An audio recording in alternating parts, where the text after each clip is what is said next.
Bem-vindos ao canal Aipotu. Bom dia!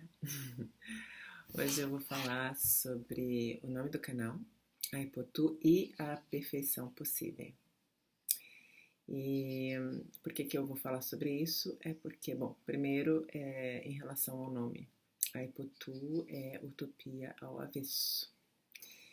E o que seria uma utopia ao avesso? Seria justamente aquela perfeição que a gente não está buscando, que não está lá longe, que não está lá no futuro, mas que é uma perfeição possível. Como é que isso acontece? Como é que a perfeição seria possível? A perfeição possível seria uma perfeição que abraça a imperfeição como caminho necessário para a perfeição.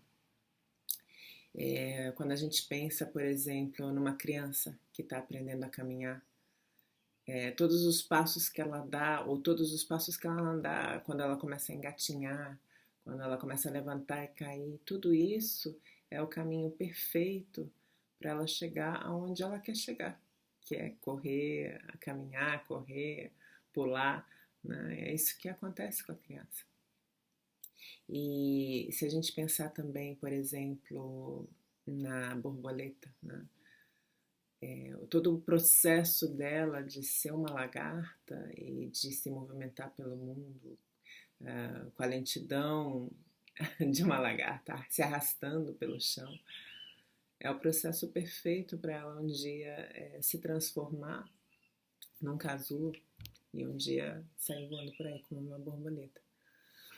Por que isso é importante? Por que eu considero isso importante para a minha vida e para a vida das pessoas em geral, pensar nisso e falar disso?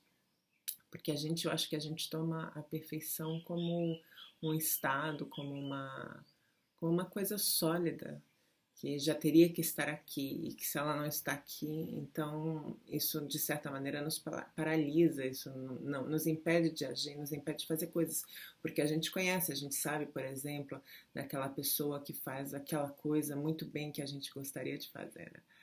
A gente pode pensar em escritores, em artistas, em atores, em youtubers.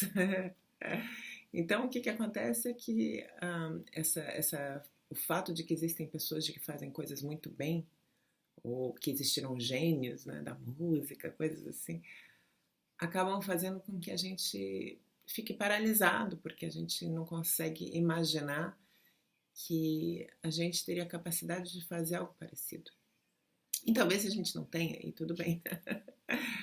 Mas o importante, eu acho, é que a gente consiga entender o caminho como um aperfeiçoar-se. Ou seja, que não existe essa coisa sólida, essa coisa fixa, esse ponto culminante, né? Esse pico da montanha, que é a perfeição. E mesmo se existisse, mesmo se houvesse um momento que você chegasse num lugar e dissesse, pô, aqui eu estou no meu máximo absoluto, mesmo ali, isso pressuporia todo um caminho, né? Toda uma escalada e um aprendizado de como escalar a montanha, de como subir a montanha. E o que não é possível e o que não seria possível fazer se você não começasse a escalar, se você não começasse a dar os primeiros passos, né? Ficar parado, não fazer nada, é, na verdade, o único caminho que torna a perfeição uma utopia.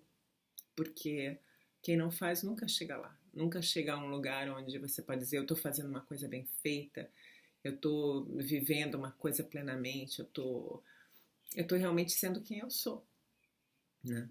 Então, eu acho que nesse mundo que a gente tem como se fosse uma avalanche de informações o tempo inteiro, né? Que a gente vê de tudo e coisas maravilhosas pela internet. A gente muitas vezes nas redes sociais, por exemplo, quando a gente vê aquelas pessoas felizes, com corpos belíssimos e que estão ali fazendo aquelas coisas que elas gostam, então sempre sorrindo. E aí a gente pensa, cara, eu nunca vou ser isso. E realmente, provavelmente, você nunca vai ser isso, porque isso não é você, né? Isso não sou eu, né? Então, chegar num lugar fictício que não existe, isso sim, isso é uma utopia. Agora, a Aipotu É você chegar aonde você pode chegar e a cada momento é um estar chegando. É um estar chegando. Hoje eu estou fazendo uma coisa que eu nunca fiz antes. Eu estou sentando aqui e estou falando com não sei quem. E por que eu estou fazendo isso? Porque, primeiro, que eu acho que hoje em dia as pessoas estão muito ligadas nessa ferramenta, né? Que é o vídeo, que é a internet. E eu acho que é uma forma de justamente de chegar até as pessoas e de conversar com as pessoas. A gente não pode negar o mundo no qual a gente está vivendo. Então, de um lado, eu sou uma pessoa que escreve, eu sou uma pessoa que tem uma tendência a me recolher, mas a minha escrita, ela é uma forma de chegar, de me comunicar com as pessoas. E, e quando eu estou aqui sentada, eu estou servindo o mesmo propósito.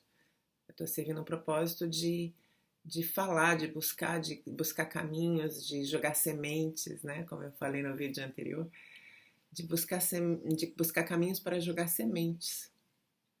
Sementes de amor, sementes de luz. E por que fazer isso? Porque isso me inspirou, né? Isso me inspirou em outras pessoas. Quando eu vi certas pessoas falando de repente um dia você tá parado e você pega e vai ver um vídeo e por acaso você ouve uma coisa, ouve uma frase que te inspira, aquilo faz uma diferença no teu dia, de repente faz uma diferença na tua vida. Da mesma forma, se você lê um livro, né, que eu acho que ainda tem um impacto muito mais profundo, se você lê um livro que te toca, né, é uma viagem, todo livro é uma grande viagem, é como entrar uma nave espacial e ser transportado para um outro planeta. Se você realmente fizer essa viagem plenamente, o livro vai te tocar e vai te transformar, né? Se for um livro que toca a alma e toca a sua alma especificamente, né? Então, eu acho que esse é o maior caminho da experiência humana. A experiência humana é um se encontrar consigo mesmo e com os outros, é um se tocar mútuo, que se a gente não vive essa aventura, a gente tem a impressão de estar sendo tolhido, de não estar vivendo plenamente o nosso chamado, o que a gente está aqui para fazer, a gente se sente frustrado, a gente se sente incapaz de manifestar o nosso potencial, de manifestar quem a gente é. É daí que você, quando você pensa na metáfora da borboleta, né, esse processo todo que talvez possa até ser doloroso, não se sabe, né? Na verdade, não se sabe se a borboleta sente dor, parece que ela não tem os mesmos receptores para dor, mas já fizeram experimentos que provaram que se você expõe a borboleta a certas situações desagradáveis, que ela não vai trilhar mais ou não vai fazer mais os mesmos caminhos, né? Não vai voar mais nos mesmos lugares. E esse experimento provou que, de alguma forma, ela tem algum tipo de memória de situações desagradáveis. E não se sabe se essa metamorfose da borboleta é uma coisa desagradável, mas é um processo de total dissolução. É um processo de dissolução e é um processo de reconfiguração. E eu acho que nós podemos nos identificar com isso, porque temos vários momentos na nossa vida nos quais a gente passa por isso. Pensando, por exemplo, em mim mesma, eu penso na maternidade, né, que é uma grande metamorfose, aquela coisa da gravidez, de você sentir o seu corpo mudando, de você sentir todo aquele processo de que você não é mais a mesma pessoa mesmo, de que tanto o seu corpo não é mais o mesmo quanto a sua cabeça começa a mudar junto com o seu corpo e uma coisa não é indissolúvel da outra. E esse processo vai se intensificando, né, ao longo dos meses até vir o parto, que é, pelo menos para mim foi extremamente doloroso, mas é uma dor para a qual você se prepara, né? Você vai lentamente se preparando e você realmente vive aquela dissolução de quem você foi, em função de algo diferente, em função de algo novo. E a partir daquele momento, né? E não existe um momento no qual você chega e fala, não é que é o parto que te transforma em mãe. Esse processo de ser transformada em mãe é um processo do fazer. À medida que você vai sendo mãe, que você vai vivendo aquilo, tem uma escritora até que fala que o puerpério dura uns 2 anos, mais ou menos. Eu acho que talvez dure a vida inteira, porque, porque é muito forte essa mudança, né? Essa metamorfose. Você morre naquele parto e você renasce acrescido de uma outra pessoa e acrescido de uma outra identidade. Isso é muito forte, os insights que isso traz, a lucidez que isso traz também em vários momentos, para mim, pelo menos trouxe em relação ao que é ser humano, né? Ao que é a vida humana, o que ela traz. Por exemplo, durante o parto, eu entendi vários ensinamentos budistas que eu não tinha entendido até aquele momento. e eu precisei passar por tudo aquilo, eu precisei passar por todo aquele processo de, de morrer, né, para ser capaz de entender. Então, eu acho que tem toda um aventurar-se dentro dessa perspectiva da existência. Que se a gente não se joga um pouco no amor, por exemplo, né? Se a gente fica pensando, ele é a pessoa certa, e se a gente fica paralisado a cada defeito que a gente vê no outro, então a gente nunca vai viver o amor, porque o amor não é você vai encontrar o príncipe encantado e não é ele vai encontrar a princesa perfeita, né? É um processo de você se encontrar, que é diferente. Você se encontra com você mesmo e você se encontra com você mesmo através do outro e você encontra o outro enquanto ele está se encontrando com ele mesmo e com você. E esse é todo um fazer que vai a todo dia vai se transformando e é como se fosse uma obra de arte, é como se fosse um quadro que a gente vai adicionando um detalhe ou outro, é como se fosse um livro, o processo de um livro, né, de você estar escrevendo por dias e dias e meses a fio até você chegar em um momento que não é o momento da perfeição. Eu acho que muitos escritores vão dizer que eles nunca chegam naquele momento da perfeição e que um livro nunca está realmente terminado. Eu não sei se são todos, mas pelo menos eu já li de alguns que é assim. E comigo sempre foi assim. Não é que eu tive a sensação de que eu tinha terminado algo. Eu sabia que sempre tinha algo a melhorar. Só chega uma hora que você fala, ok, tá na hora de acontecer, tá na hora de... É como se fosse um parto mesmo, não é o parto, quando você tem o bebê, ele não tá perfeito, ele vai passar por processos a vida inteira, mas naquele momento é o momento dele de nascer, né? Então, essa característica que faz parte da existência mesmo, que é a característica do nascimento, da manifestação, da metamorfose, da transformação. Se a gente não consegue se abrir a isso, a gente vive uma vida como se fosse uma vida lesada, uma vida pela metade. Então as pessoas às vezes me falam, né, tipo assim, para você gravar um vídeo, o vídeo tem que ser perfeito. Para você falar alguma coisa, a coisa tem que estar super bem refletida, tem que estar super clara. Você tem que ter um fio, você tem que manter, não sei o quê, não sei o quê, não sei o quê. Se você vai pensar em todas essas coisas, você não faz nada, né? Para você escrever um livro, você tem que escrever bem, você não pode fazer erros. Isso é totalmente utópico, né? Você não vai chegar naquele momento assim de perfeição. É claro, você pode se aprimorar, mas você está se aprimorando à medida que você está fazendo. Toda arte requer o fazer. Você vai aprendendo enquanto você está fazendo, você vai aprendendo as suas ferramentas enquanto você está fazendo. Né? E chega uma hora que não serve para nada, você está fazendo escondidinho, você tem que fazer e compartilhar o teu fazer. Porque se um dia você chegar lá, se você chegar naquele momento no qual as pessoas vão reconhecer que o que você está fazendo é bacana, né? Ainda que nunca seja perfeito, vai ter sempre gente que vai estar criticando,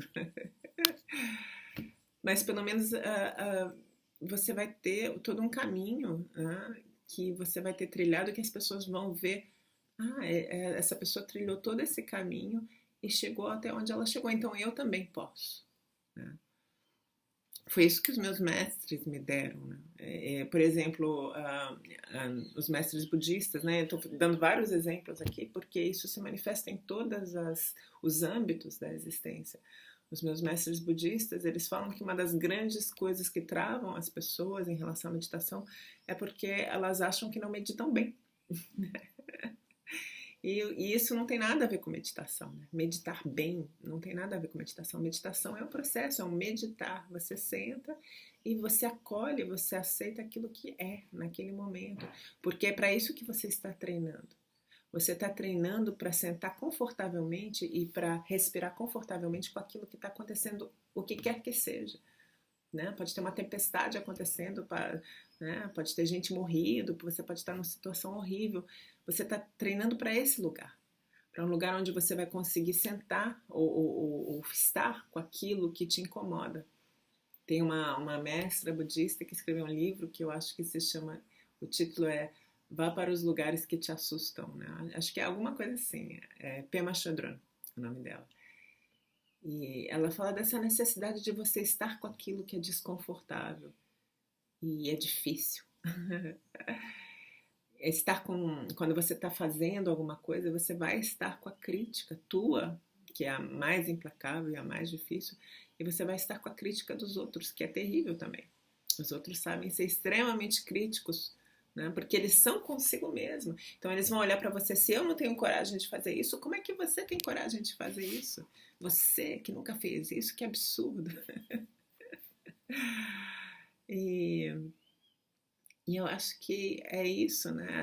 E assim, nesse processo de se criticar, de se julgar, que a gente está sempre se criticando e se julgando, a gente acaba por criticar e julgar os outros e por perder o fluir da existência. E por perder aquela qualidade que é a qualidade das crianças, né? Que é esse se jogar, que é esse se experimentar, né? Aos 30 anos, por exemplo, eu fui fazer capoeira e eu sempre tinha medo, eu achava que isso era impossível para mim, porque eu não tinha talento, porque eu tinha várias limitações físicas, né, desde a infância. E eu encontrei um mestre, né, muito lindo, uma pessoa muito bacana, e ele me falou: Antonella, eu dou uma aula para crianças, por que você não vem fazer a aula para crianças?